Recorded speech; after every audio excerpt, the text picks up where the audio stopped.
Shalom, everyone. Today, I want to talk with you about aligning with your prophetic wiring, specifically the Joseph and Deborah anointings. Both Joseph and Deborah carried unique assignments, but they also modeled two sides of the same prophetic coin: foresight and courage, strategy and execution. When we understand and align with our prophetic wiring, we walk in clarity, boldness, and fruitfulness. The unique way God designed you to hear Him, perceive the times, and lead others shapes your journey. This isn't just about foretelling, it's about perceiving, discerning, and leading with wisdom. It's not only about seeing the future, but also about discerning and governing with wisdom, bringing insight to every situation. Scripture, Jeremiah 1:5. Before I formed you in the womb, I knew you and set you apart.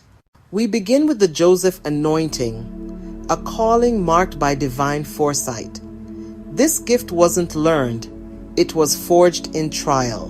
Before Joseph stood in the palace, he endured the pit, slavery, and prison. From this brokenness, his gift emerged. When Pharaoh dreamed of lean cows devouring fat ones, Joseph revealed God's divine warning. 7 years of abundance followed by 7 years of devastating famine, as told in Genesis 41. This is the first key trait, a supernatural ability to see what God is revealing about the future, not for personal gain, but for collective preservation. Foresight without action is just anxiety. The second trait, then, is exceptional stewardship. Joseph didn't just interpret the dream, he created the solution. He advised Pharaoh to appoint officials, collect a fifth of the harvest during the good years, and build a network of granaries. This was a massive undertaking of administration and righteous governance. He built systems of storage and distribution so effective they saved not only Egypt, but the known world. This is stewardship, taking divine insight and faithfully building practical structures to preserve life. This leads to the ultimate purpose of the Joseph anointing, refuge building. All of Joseph's planning culminated in a profound act of redemption. When the famine drove his own family to Egypt, the very brothers who betrayed him, Joseph was positioned to save them. He provided for them and settled them in the best part of the land, Goshen, as recorded in Genesis 47. Goshen became a sanctuary, a place of provision where Israel could survive and thrive. The Joseph anointing doesn't just prepare for disaster, it creates safe harbors for God's people. So, does this resonate with you? Do you see problems on the horizon long before others? Do you feel a burden to create order and prepare? This isn't just worry. It could be the Joseph anointing at work in your life. It can feel isolating, but your perspective is a gift. Here is your anchor from Genesis 50:20. You intended to harm me, but God intended it for good, to accomplish what is now being done, the saving of many lives. No trial is wasted. God uses your past pain to forge the wisdom needed to steward His future plans. He is preparing you to save many lives. Now, let's journey into the anointing of Deborah. To understand her, we must first understand her time. Israel was languishing, crushed under 20 years of oppression by Jabin, the king of Canaan. The nation was disarmed, its spirit broken, and its roads unsafe. In this darkness, a unique light emerged. The first key trait we see is profound discernment. The scripture says, she judged Israel under the palm of Deborah, a place that became synonymous with divine wisdom. Judges 4:5. This wasn't merely settling legal disputes. It was perceiving the spiritual root of the nation's problems. She saw beyond the symptoms of oppression to the heart of God's solution. This anointing grants supernatural clarity in the midst of chaos, an ability to untangle complex situations and apply heavenly wisdom. Next, we witness her unshakable courage.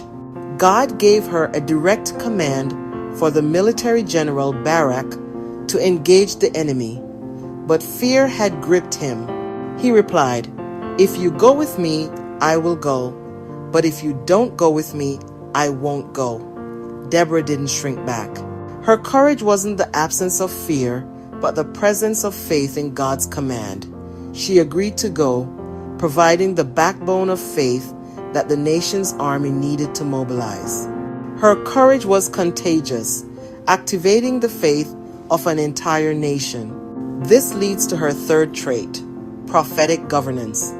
In a time when leadership roles were strictly defined, Deborah uniquely combined the offices of prophet, judge, and military strategist. She heard God's plan, administered his justice, and guided the execution of his deliverance. She demonstrates that true leadership isn't confined to a single gift, but is an integration of spiritual insight and practical action to govern and guide God's people toward their destiny. So, what is the modern day application? If you carry the Deborah wiring, you feel a holy dissatisfaction with injustice. You're compelled to speak truth, call people to rise up, and bring order to situations others avoid. Do you find yourself seeing solutions where others only see problems? Do you feel a burden to protect the vulnerable and confront unrighteousness? This can be a lonely and misunderstood calling, but it is a vital one.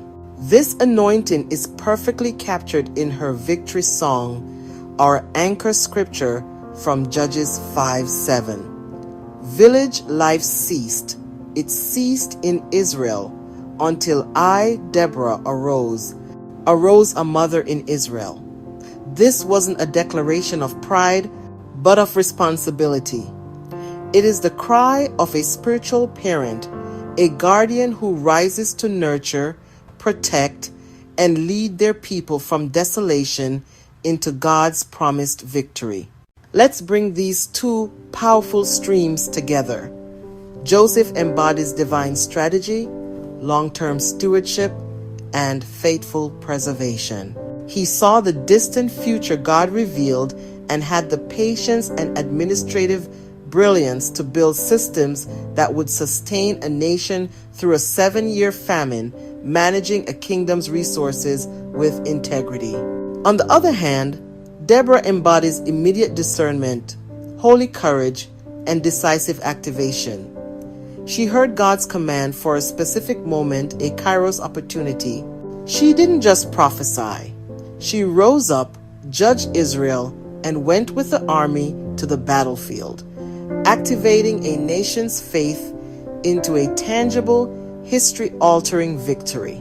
Together, they model a crucial prophetic balance: foresight plus bold action, long-term preservation plus immediate deliverance. A movement needs both. Without the Josephs, a revival can burn bright with passion but quickly burn out, lacking the infrastructure and strategic planning to endure. It wins a battle but has no food for the next day. Conversely, without the Deborahs, a community can become so focused on planning for the future that it becomes paralyzed, failing to act on the urgent needs right in front of it. It builds a perfect storehouse while the enemy conquers the surrounding land. This plays out in our world every day. A Joseph sees a coming cultural famine and starts a discipleship program that will bear fruit for decades. A Deborah sees injustice in her city and rallies the church to prayer and action, bringing immediate change. A Joseph in business builds a company with integrity, creating a well of resources for kingdom purposes. A Deborah in the arts creates a work that confronts a cultural lie and awakens a generation to truth. Both are essential. Both advance God's kingdom. The vital question isn't just, are you a Joseph or a Deborah?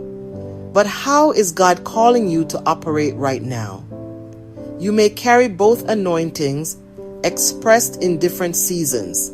So, take a moment and align your unique wiring with heaven's blueprint. Ask the Lord today, with open hands, Father, where have you given me the foresight to prepare and build like Joseph? Show me the long-term vision. And where are you calling me to rise with courage and act like Deborah? Show me the battle for today. Your obedience will unlock a new dimension of purpose and kingdom impact.